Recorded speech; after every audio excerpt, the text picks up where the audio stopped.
Así inicia Es Noticia, Noticia en Profundidad. Un placer acompañarles. Soy Tatiana Pérez. Durante esta jornada, dos temas son noticia. Uno de ellos con dos aristas, los tenemos en titulares. El primero de ellos es Noticia Colombia.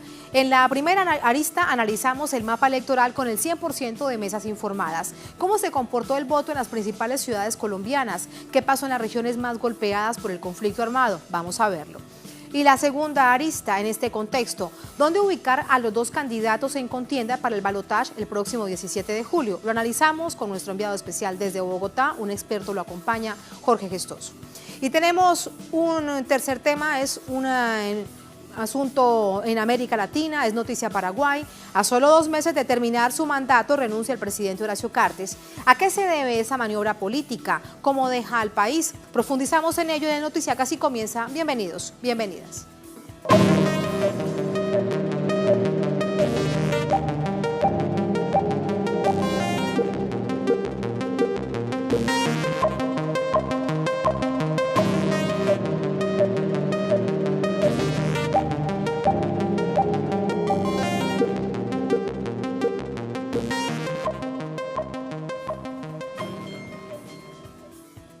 En Noticia Colombia, habrá una segunda vuelta para elegir al presidente de esta nación, a pesar que los resultados de la jornada electoral de este domingo superaron el panorama de abstención.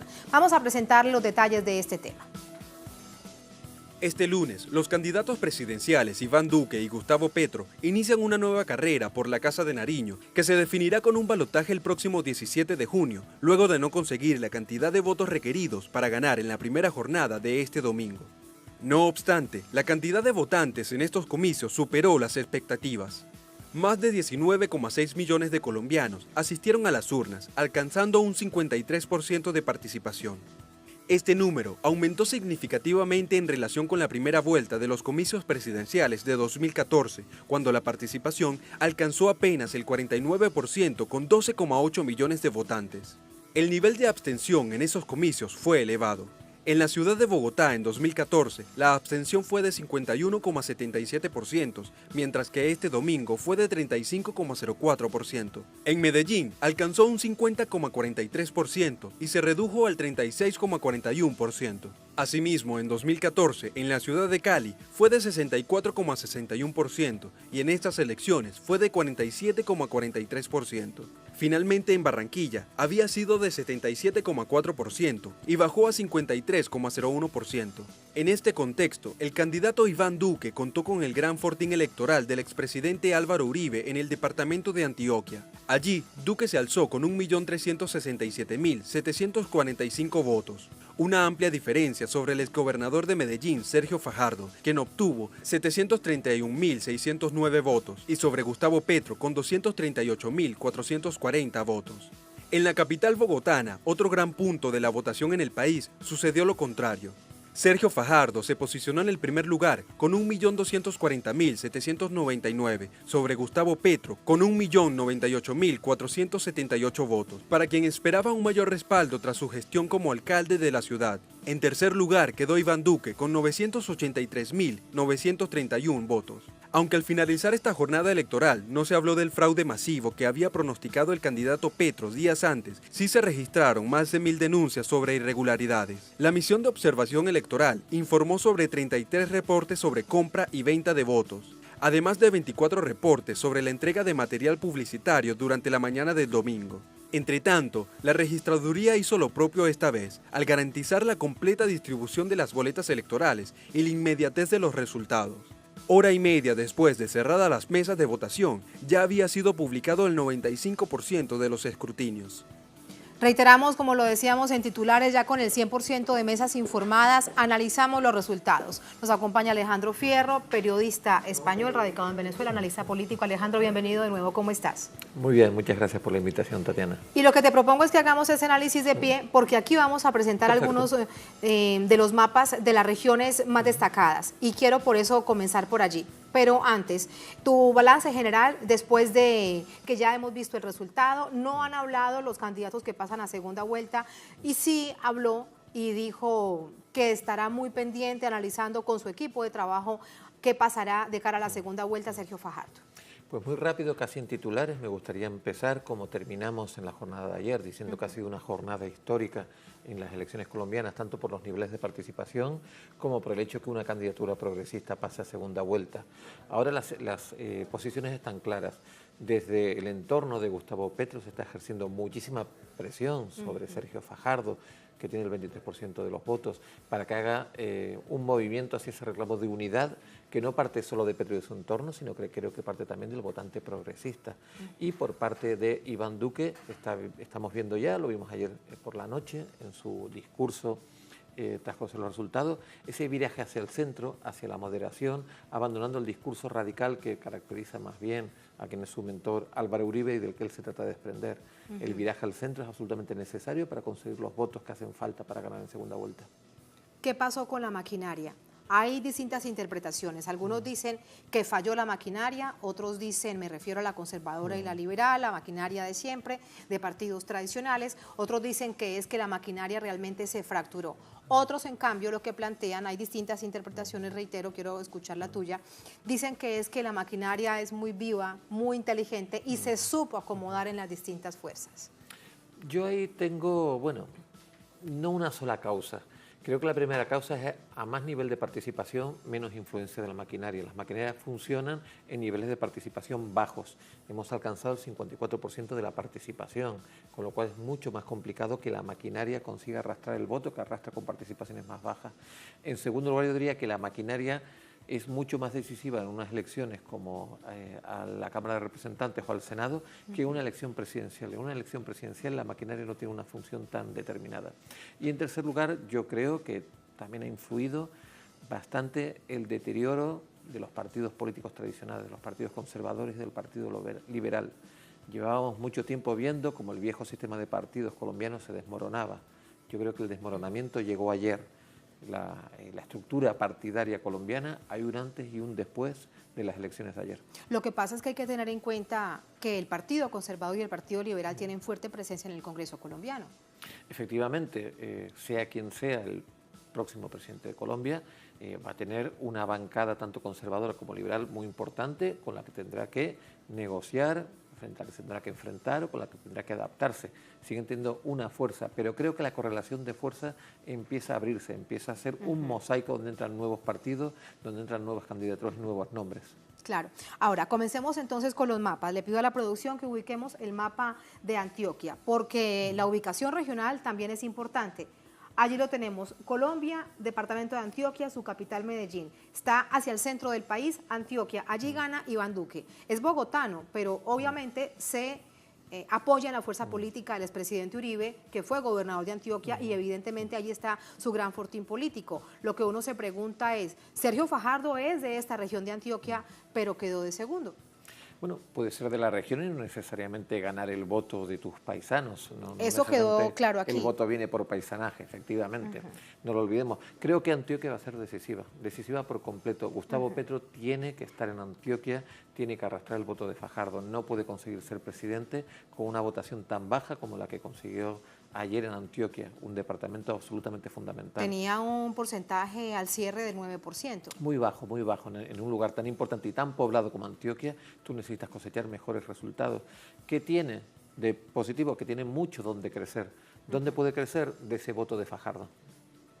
Y de algo que también conversábamos ayer, pero quedó solo de manera tangencial discutido, los nichos, porque Antioquia es un departamento, uno de los más grandes del país, tiene más de 140 municipios, y dentro de Antioquia hay varios Antioquias. En la investigación que realizaste, ¿qué te encontraste durante este año que te recorriste todo el país, particularmente en este departamento? Entre otras cosas, muy complejo y muy marcado por el conflicto armado. Es un departamento enormemente complejo, no hay una Antioquia, hay muchas Antioquias, no es lo mismo la Antioquia del Gran Medellín como la Antioquia rural o la Antioquia de la costa, y cada una tiene sus singulares diferentes. Yo, más que hablar de unos nichos territoriales, hablaría de unos nichos por sectores. Creo que es muy importante. Por sector poblacional. Por sector poblacional. Creo que es muy importante, obviamente, apelar a los estratos 2 y 3, donde está el grueso de la población colombiana, el grueso elector. Son casi un 60% de los electores. Creo que un nicho muy importante es el de los jóvenes. es donde además se concentra la mayor abstención. Hay que seguir arrancando votos de los jóvenes para Gustavo Petro, y creo que otro nicho también muy importante es la mujer, donde Gustavo Petro podría conseguir esos votantes. Con un discurso conciliador como el que ha tenido en esta primera campaña. Y con un discurso también de futuro, de esperanza, de ofrecerles algo más que unos trabajos muy precarios, de ofrecerles algo más que unas vidas casi al límite, donde el salario prácticamente entra a primero de mes y se marcha a finales de mes, que la educación no sea algo tan gravoso para una familia que quiere que su hijo pueda ir a la universidad, o que los sistemas de salud no sea tan precarios. Yo creo que esa es la clave. Si se logra esa esperanza, se tiene que lograr haciéndole ver a la gente que sí que es posible. No vale solo con mencionarlo, no vale solo como hizo Iván Duque en su discurso de ayer, que para mí no fue el último discurso de la primera vuelta, sino su primer discurso de la segunda vuelta. Podemos estar hablando de todos los sectores y decir que van a mejorar. Eso no tiene sentido, lo puede hacer cualquiera. Hay que proyectar una imagen de esperanza, de cambio, de que sí es posible. Creo que ese ha sido el logro de Gustavo Petro y es lo que tiene que mantener para conseguir un buen resultado en segunda vuelta, para conseguir la presidencia. Tengo una pregunta más sobre el discurso de Gustavo Petro, pero pasemos de una vez al departamento de Atlántico. Esto es muy característico, es el Caribe colombiano, Barranquilla es su capital y es una zona, particularmente el Atlántico, donde bien se ha movido la maquinaria, se ha aceitado en distintos procesos en la historia reciente de Colombia. Allí, por ejemplo, hay un cacicazgo de familias, como la Char, que uno de ellos es el actual alcalde de Barranquilla. ¿Qué pasó con la maquinaria aquí en este lugar? Bueno, la maquinaria obviamente que falló, y es muy curioso analizarlo porque donde se arrastraba voto antiguamente, ahí sí que la abstención ha calado más. Es decir, la maquinaria que hizo, no votaron por los partidos tradicionales de maquinaria, pero sí que ocurrió que mucha gente se abstuvo. Los índices de abstención siguen siendo los más altos de toda Colombia, a pesar de que ha subido 14 puntos la participación, ha subido la maquinaria, se fue en esa abstención. Importante el discurso de Gustavo Petro. Algunos consideran que no fue un discurso muy fuerte, muy impetuoso, otros dicen que sí realmente lo fue, otros en cambio lo que plantean es que no era necesario recordar cuál es todo su plan programático durante ese momento. ¿Cuál es tu visión? Muy positiva fue hacerse, que creo que no se hizo cargo del momento histórico que se está viviendo. Gustavo Petro sí, Gustavo Petro señaló claramente que Colombia se encuentra ante una encrucijada histórica, ante un reto histórico, y emplazó a los que habían sido sus contrincantes hasta ahora, que han quedado como Sergio Fajardo o como Humberto de la Calle, a esa unidad. En ese sentido yo sí que creo que fue un discurso positivo, al que quizás le sobró un poco la parte programática, quizás no era el momento para esa parte programática, pero seguimos en campaña, qué duda cabe, con lo cual cualquier candidato intenta meter en esa coctelera un poco de todo. Pero en líneas generales yo creo que cumplió con su cometido. Aprovechar ese momento. Obviamente, pero creo que cumplió su cometido con un discurso de cierre de primera vuelta, que es seguir avivando la ilusión y avivando la esperanza, que es lo que tiene ahora. Creo que la frase ya un poco manida, un poco tópica del sí se puede, que parece ya que utilizan todos los partidos políticos, creo que en un discurso como el de ayer sí que cabía, sí que era posible. Vamos ahora con Bogotá, el distrito capital, la capital colombiana. Una ciudad con más de 12 millones de habitantes. Durante muchos años estuvo dirigida por organizaciones de izquierda que así se hacían llamar, entre esas Gustavo Petro. Él ingresó por movimientos de izquierda. En el momento me refiero específico de su candidatura para la alcaldía mayor de Bogotá. La primera revisión que deberíamos tener es que se planteaba que si tenía algún nicho en términos de poder, el exalcalde de Bogotá, Gustavo Petro, sería en Bogotá, pero lo que pasó fue todo lo contrario, porque ganó Sergio Fajardo. Hay que analizar muy detenidamente los resultados que se obtuvieron en Bogotá. Lo primero que hay que decir es que la abstención pasó del 51% en 2014 a un 36%, es decir, votaron casi 2 de cada 3 bogotanos. ¿Quién votó a Sergio Fajardo? Sobre todo clases medias con una relativa solvencia económica, una vida, digamos, un poco aseada, pero que ya no les da para más. Es decir, que también se ven precarizadas en sus vidas, se ven como incluso pueden estar descendiendo en la escala social. ¿Crees que el factor de la educación, de la innovación, de la ciencia y tecnología, que es parte transversal de su discurso, fue lo que los llevó a tener este resultado en Bogotá? Fundamental, yo creo que hay dos cosas. La primera es hincapié en la educación, es hincapié en las nuevas tecnologías, es hincapié en la modernidad, y la segunda es imagen de moderación, esa imagen de centrismo que ha mantenido Sergio Fajardo durante toda la campaña. En ese sentido, creo que hizo un buen trabajo para conseguir que esta gente que eran naturalmente abstencionistas le votaran a él en lugar de votar por Petro, que había sido una opción más natural. También hay que interpretar los resultados de Iván Duque aquí, y en general también de Vargas Lleras, como una interpelación a la gestión municipal de Peñalosa, del alcalde del actual alcalde de Bogotá, Bogotá, que es enormemente contestada. Y enormemente uribista. Enormemente uribista, pero sobre todo el problema es que cuando eres contestado, más allá de que seas uribista o no uribista, la gente no te va a votar. Y la gente vota, en las ciudades también hay un componente de votar por cómo estás viendo la vida en tus ciudades. Yo creo que le has lastrado muchísimo. Pero también diría que Gustavo Petro tiene una gran oportunidad, es decir, para Gustavo Petro habría sido mucho mejor quedar por delante de Sergio Fajardo, pero tiene una parte positiva. Al haber quedado primero Sergio Fajardo, que es el voto natural que quiere agarrar Gustavo Petro, tiene mucho techo donde crecer en Bogotá, enorme techo, casi 1.200.000 personas que votaron por Sergio Fajardo, es a lo que tiene que aspirar Gustavo Petro. Mientras que Iván Duque es mucho más complejo, que puede, al haber tenido menos de 1 millón de votos, es más complejo que pueda crecer.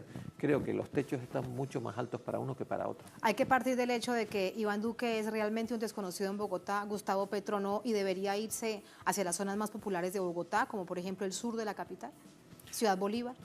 Iván Duque tiene que hacer un trabajo tremendo en Bogotá. Iván Duque, tan desconocido como es él a estas alturas todavía, o que se le siga viendo como el Delfín, Lioneta, en fin, que cada uno lo llame como quiera, de Álvaro Uribe, sigue siendo un gran lastre y un gran hándicap. Le queda mucho trabajo por hacer en estratos 2 y en estratos 3 para conseguir arrancar ese voto. Realmente, si jugáramos un poquito a la división territorial, Gustavo Petro debería pasarse bastante tiempo en Antioquia e Iván Duque debería pasarse bastante tiempo en Bogotá. Qué interesante. Vamos a finalizar este recorrido de los mapas y esta reorganización política en Colombia tan interesante con el Valle del Cauca, en el Pacífico. Su capital es Cali, con una fuerte influencia del desplazamiento, con una fuerte influencia del conflicto armado interno. Cali es receptora de una cantidad de situaciones muy complejas en términos de conflicto social que vive el país. Valle del Cauca gana Iván Duque. Sí, probablemente al haber sido una zona tan castigada por el conflicto, el votante, recordemos que en el Valle del Cauca el voto ha sido menor que en otros lugares, también ha habido un fuerte componente abstencionista.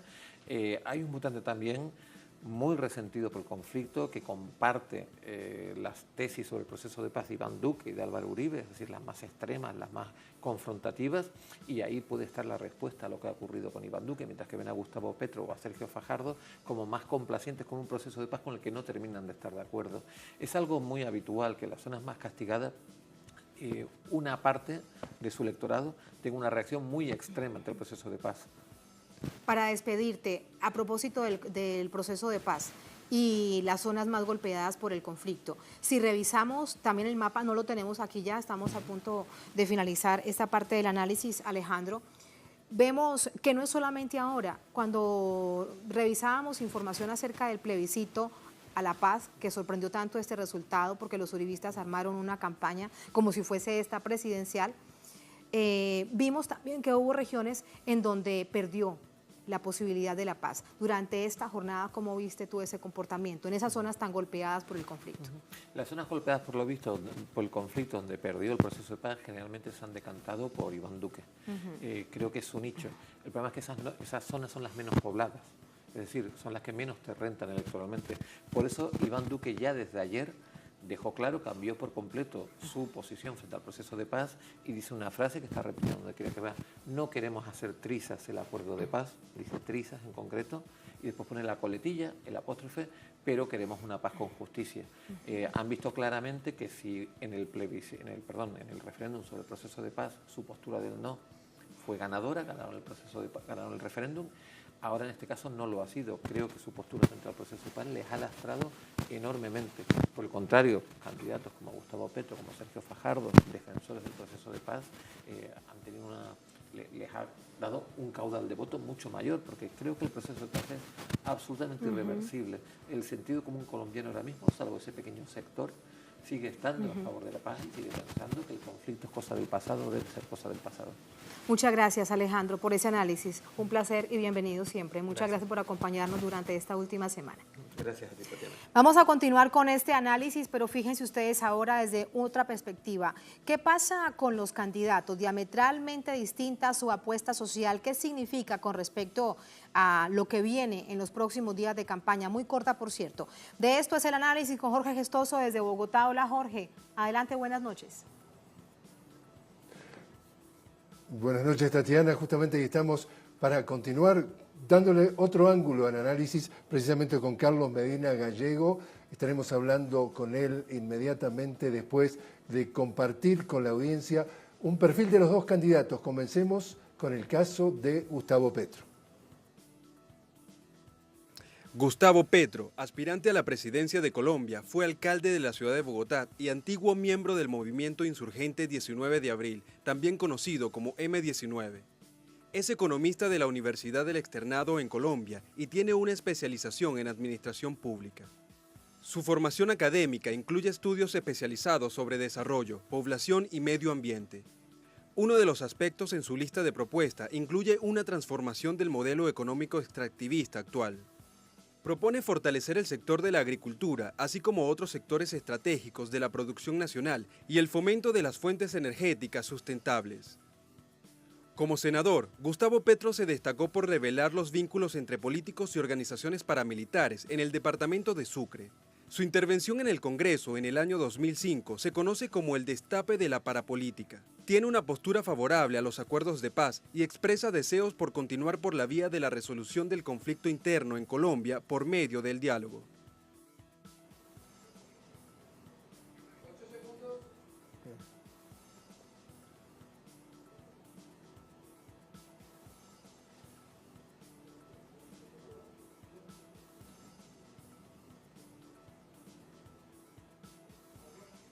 Y le presentamos ahora el perfil del otro finalista de esta segunda vuelta electoral, Iván Duque. El político colombiano de 41 años de edad es el candidato del Partido Centro Democrático, organización liderada por el expresidente Álvaro Uribe. Iván Duque es abogado y fue senador de la República de Colombia entre julio de 2014 y abril de 2018. Antes de ejercer su cargo como senador, Duque fue consultor del Banco de Desarrollo de América Latina, asesor para el Ministerio de Hacienda de Colombia en el gobierno de Andrés Pastrana y trabajó como consejero del Banco Interamericano de Desarrollo para Colombia, Perú y Ecuador. Algunas de sus propuestas de gobierno son la modernización de las fuerzas de tarea conjuntas de seguridad en la lucha contra la criminalidad, mayor control fronterizo en zonas críticas, lucha contra la corrupción y el lavado de activos. También plantea la implementación de una jornada única para los estudiantes en todo el país, es decir, la eliminación de los turnos de mañana y de tarde. Con respecto a los acuerdos de paz, Duque pertenece a un partido que ha expresado su rechazo a lo pactado entre el gobierno y las FARC. El candidato ha dicho que no se retiraría del acuerdo ya firmado, pero modificaría algunos aspectos, como hacer obligatoria la sustitución de cultivos y revocar la elegibilidad para cargos políticos a autores de grandes delitos sin haber cumplido condenas.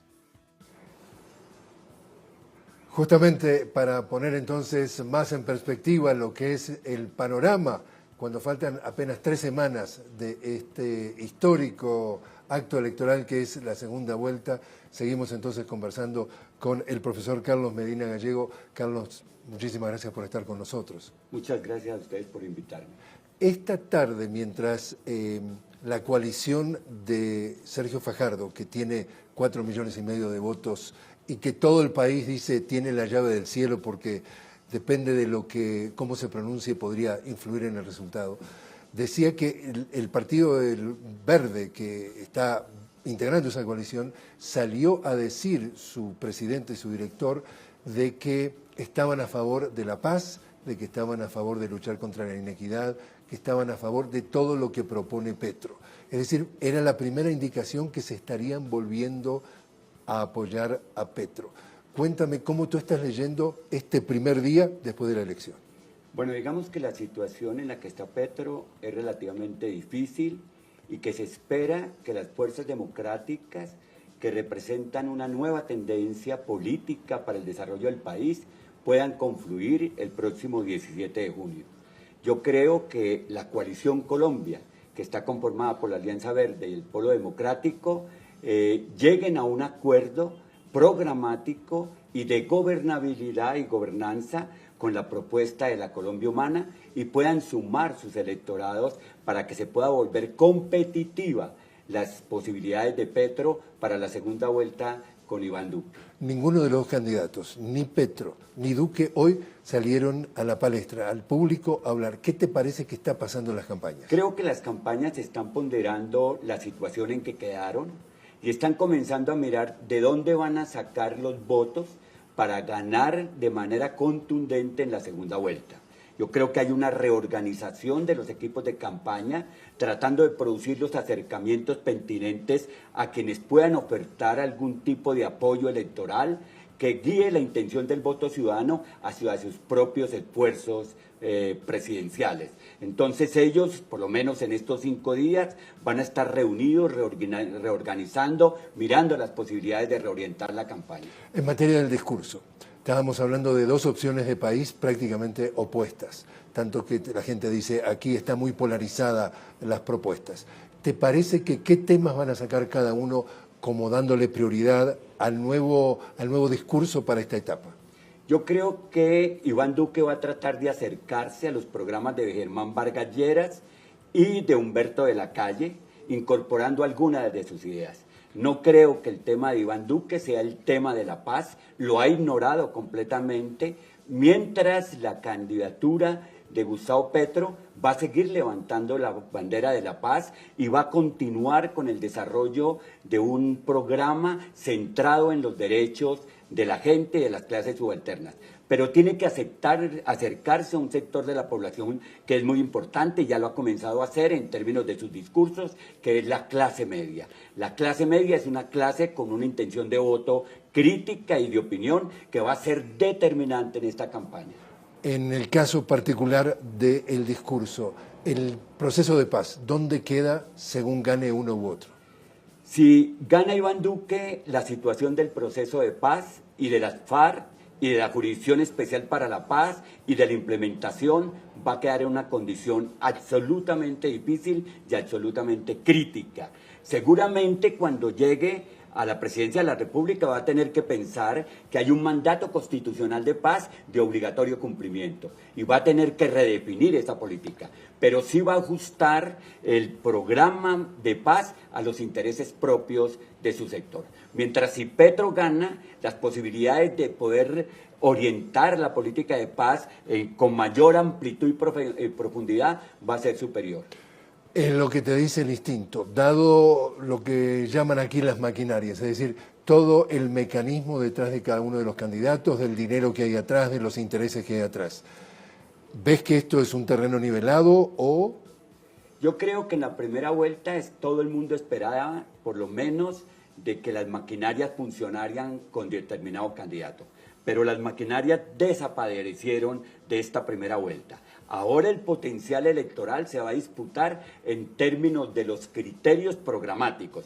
Eso no quiere decir que no pueda producirse la clientela, la corrupción, la compra de votos, en todos estos elementos que han jugado permanentemente en la democracia colombiana. Pero ojalá la sociedad colombiana y la vigilancia de la comunidad internacional garantice que la segunda vuelta se haga con la mayor transparencia posible. Lo que hay coincidencia, es decir, hay consenso, es que acá se está dando un fenómeno histórico, es por primera vez surge una alternativa que le patea el tablero al tradicional poder político de los prácticamente el grupo de familias que ha manejado este país. Sí, pero digamos que no es solamente el fenómeno Petro.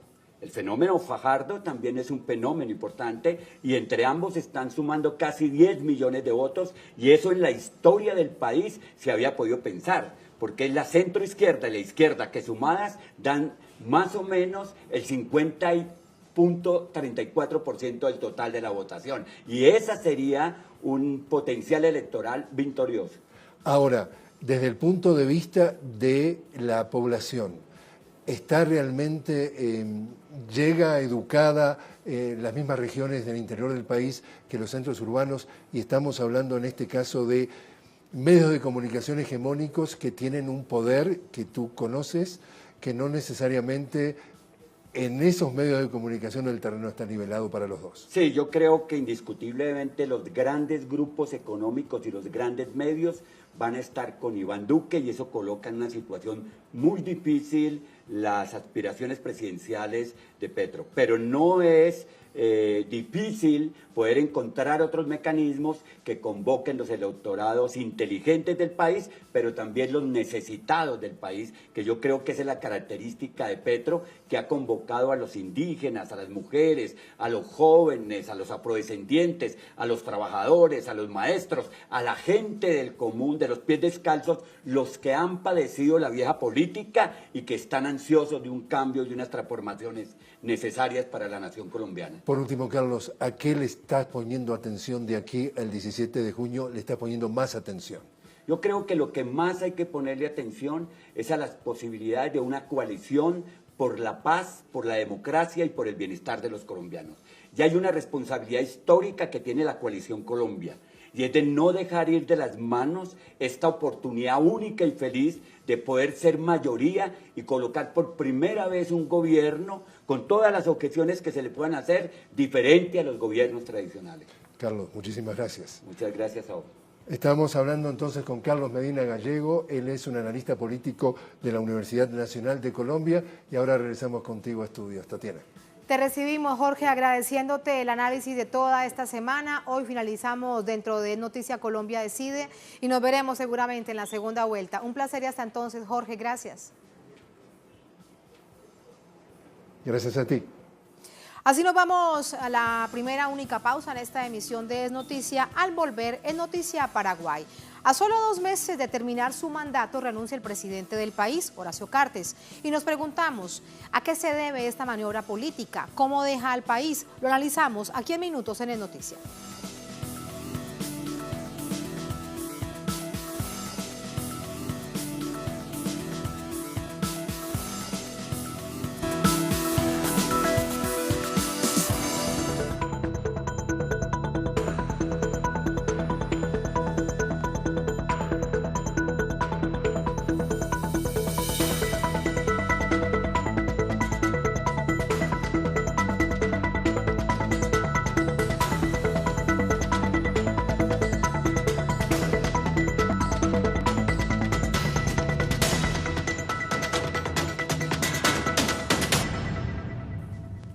Es noticia Paraguay. Este lunes, Horacio Cartes anunció su renuncia a la presidencia del país para asumir como senador en el Congreso Nacional. En una clara estrategia para mantenerse en el poder, congresistas opositores aseguran que el acto es inconstitucional y que no aceptarán esta renuncia. Aquí tenemos los detalles. Horacio Cartes anunció este lunes su renuncia a la presidencia de la República, cargo que asumió en 2013 y que debía ejercer hasta el 15 de agosto de 2018. En su cuenta de Twitter, Cartes escribió: "Presento mi renuncia al cargo de presidente de la República del Paraguay para continuar sirviendo al país desde el Senado de la Nación, cumpliendo con la voluntad popular depositada en las urnas. Dios bendiga al Paraguay". En los mismos términos se dirigió mediante una misiva al presidente del Congreso. Su postulación parlamentaria fue avalada por la Corte Suprema de Justicia, pese a que la Constitución establece que los jefes de Estado serán senadores vitalicios, con voz pero sin voto, al terminar su mandato. Desde el Congreso la respuesta no tardó. El senador Carlos Vilisola, de la bancada Frente Guazú, aseguró que no aceptarán la renuncia de Cartes para pretender juramentarse como senador activo. Nosotros no vamos a aceptar la renuncia del presidente Cartes, como tampoco vamos a aceptar el juramento del presidente Cartes. Ya hemos dicho muchas veces, desde el principio hemos sido coherentes con la candidatura de Cartes, que es totalmente inconstitucional. Además señaló que Horacio Cartes desempeñó 2 cargos al mismo tiempo.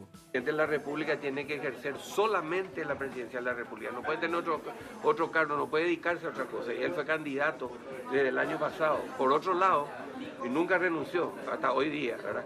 Por otro lado, está el artículo 189 que dice que los senadores, los que fueron presidentes, los que terminan su mandato, los que fueron presidentes, pasan a ser, o deben ser así, dice, deberán ser senadores vitalicios. En marzo de 2017, Cartes impulsó con sus aliados una enmienda constitucional al Senado para permitir la reelección presidencial. La propuesta generó violentas protestas de calle que los obligó a detener el proyecto. Según analistas, la estrategia de Cartes no es solo perpetuarse en el poder, sino que busque protegerse de investigaciones por supuestos delitos de contrabando que llevan a cabo organismos estadounidenses. Aunque Cartes asegura que seguirá luchando por el país, durante su gestión no logró ganarle la batalla a la pobreza, la cual se ubica en 26,4% según cifras oficiales. Además, presenta un 40% de informalidad en su economía y la falta de un sistema previsional que proteja a toda la población. En cuanto a la corrupción, el país se ubica en el puesto 135 de una lista de 180, según la organización Transparencia Internacional. Vamos con más información. ¿Cuál es el ambiente en el país? ¿Qué dicen los paraguayos con respecto a la renuncia voluntaria de Horacio Cartes? Osvaldo Sayas nos cuenta de Asunción. Osvaldo, buenas noches. Adelante. Buenas noches, Tatiana, para vos un saludo y para toda la audiencia de Telesur en América Latina y el mundo. Hasta ahora la incertidumbre reina en el ambiente político para saber qué pasará en la sesión del miércoles cuando a las 10:30 de la mañana tenga que tratarse la renuncia de Horacio Cartes. Recordemos que el expresidente de la República y exobispo, actualmente presidente del Senado de Paraguay, ha convocado a una sesión bicameral donde ambas cámaras deberán tratar la renuncia de Horacio Cartes. Si bien la renuncia hoy fue presentada, esta aún no puede ponerse en marcha, es decir, Cartes deberá seguir como presidente de la República hasta tanto el Congreso de la Nación se defina. Además, por otro lado, hay que resaltar algo que podría pasar de aceptarse la renuncia, es que Alicia Pucheta asuma por primera vez en la historia del Paraguay. Una mujer podría asumir la presidencia de la República. También hay grandes cuestionamientos a Alicia Pucheta. Ella integraba la Corte Suprema de Justicia que habilitó la candidatura de Horacio Cartes. Es decir, los críticos al presidente y los juristas dicen, además los analistas políticos afirman que este es el pago de Horacio Cartes por aquella sentencia que habilitó la candidatura del presidente de la República. La concertación de Izquierda Frente Guazú antes ya había presentado durante el proceso electoral que tanto la candidatura de Juana Fara, entonces vicepresidente de la República, como la de Horacio Cartes, presidente de la República, eran ilegales. Sin embargo, los órganos jurisdiccionales fallaron a favor de Horacio Cartes. Es por eso que él llegó hasta esta instancia. El fin de semana pasado, el Tribunal Superior de Justicia Electoral entregó los documentos que proclaman como senadores electos a los legisladores para el siguiente periodo. Y ahí quienes cuestionan esta candidatura dicen, él estuvo ejerciendo, Horacio Cartes, dos cargos, el de senador electo y el de presidente de la República, violando una vez más la Constitución que establece que él lo que debe hacer es asumir como senador vitalicio, así como lo explicaba el legislador Carlos Filisola en la entrevista que veíamos hace unos instantes. Gracias, Osvaldo. Nos quedamos con esto que nos decías, incertidumbre política en el país. Muy buenas noches. Muy buenas noches. Vamos con el análisis. Para ello nos acompaña Sara Mabel Villalba. Ella es politóloga, docente de la Universidad Católica, doctora en procesos políticos contemporáneos por la Universidad de Salamanca en España. También está desde Asunción. Hola, doctora, buenas noches. Bienvenida. Buenas noches, Tatiana. Un gusto estar conversando contigo y bueno, un saludo a la teleaudiencia. Muchas gracias. ¿Qué significa esta jugada política que se ha denunciado incluso como pasar por encima de los poderes públicos del país del presidente Horacio Cartes en general para el Estado, para la política de la nación?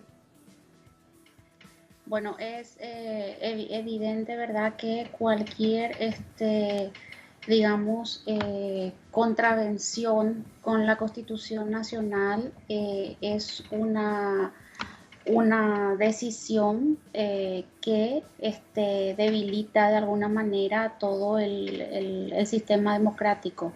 En este caso, ¿verdad?, como ya estaban comentando, hay una contravención al artículo 189 de la Constitución Nacional donde se indica de forma imperativa que los expresidentes deben ser senadores vitalicios. Entonces, una cuestión a tener en cuenta acá es que además de una eventual violación de la Constitución por parte del presidente, bueno, en este momento, o sea, digamos que casi expresidente Horacio Cartes, es el tema de que la concentración de poderes, teniendo en cuenta que el Poder Judicial ha sido un aval en este sentido de esta maniobra, ¿verdad? Entonces, no existe lo que en democracia cuando hablamos de contrapeso y peso y control recíproco entre los diferentes poderes del Estado, el poder legislativo, el poder ejecutivo y el poder judicial. Doctora Villalba, algunos se preguntarán, pero ¿cuál es la intención después de hacer toda esta maniobra política de convertirse en senador activo si al fin y al cabo va a ser senador vitalicio toda la vida? ¿Cuál es la interpretación entonces de esto? Bueno, hay una cuestión toda también, la vida es una redundancia, senador vitalicio quiero decir. Sí, no, pero hay una cuestión también pragmática en esto. Un senador vitalicio no tiene las mismas funciones que un senador activo, y eso lo dice la misma Constitución, porque por un lado no integra el quórum. Eso implica que su presencia o ausencia no, digamos, no tiene un peso como el de un senador activo. Por otro lado, tiene voz, pero no tiene voto. Entonces, ahí también eso limita un poco su capacidad de acción, o sea, su posibilidad de acción y de negociación. Y por otro lado, tampoco tiene dieta, ¿verdad? O sea, no es un cargo que no está pagado, ¿verdad? Pero más que nada, en este caso, creo yo que el hecho de que no integrando quórum y no teniendo voto, es una pérdida de poder en la práctica, ¿verdad? Entonces ahí hay una diferencia ya en la investidura. Claro, y eso es, entonces, si se interpreta de una manera general, lo que el expresidente Cartes, o próximamente expresidente Cartes, ya tampoco sabemos cómo definirlo durante estas horas, es lo que desea, mantener ese poder político dentro del Partido Colorado. Me queda una pregunta, ¿cuál es el balance del presidente Cartes para su nación? Bueno, a nivel de lo más importante, creo yo, es por un lado que ha habido ha habido una concentración de poder en el poder ejecutivo. No ha habido control de los otros poderes.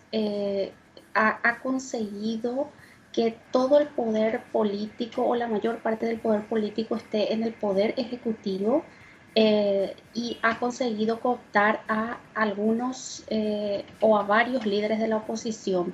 Es un poco a nivel de relacionamiento institucional. Por otro lado, ha habido un aumento en las violaciones de derechos humanos. Eso también se puede ver en los diferentes informes de la Coordinadora de Derechos Humanos del Paraguay, de Amnistía, de diferentes organizaciones que en los años, en estos 5 años del periodo de Cartes, ha aumentado, como decía, este atropello a los derechos humanos. Ha habido una criminalización y una judicialización de los movimientos sociales, de los dirigentes sociales. Ha habido mayor represión a las protestas y, bueno, por otro lado, tampoco ha aumentado, si bien el gasto público en algunos aspectos, todavía no se nota una mejora en los sistemas de salud y educación. Eso